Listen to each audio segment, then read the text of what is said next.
Дед Мороз домой стали с русскими полки, стали с русскими едины, белорусы, латыши, люди вольные Украины и армяне, и грузины, молдаване, чуваши, все советские народы против общего врага, всякому любит свободы и Россия дорога.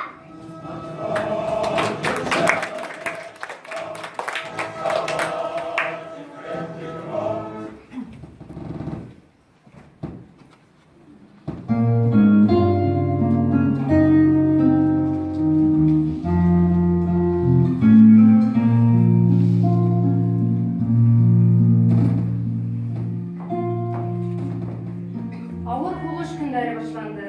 Безнең югырлар, атайлар, ирләр, олатайлар, улларыбыз батырларса фашистлар менән һугыштылар.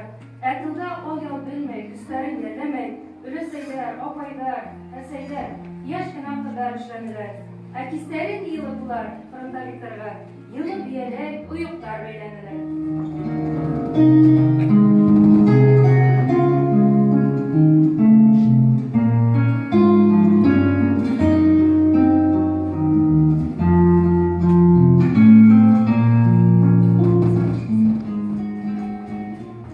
Елисей, Искалова Санха.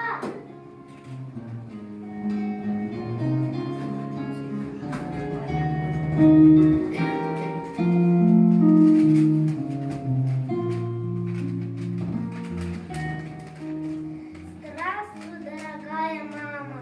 Пишу это письмо в короткие минуты затишья.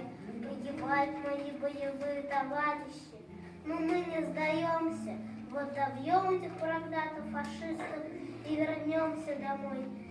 Вы только очень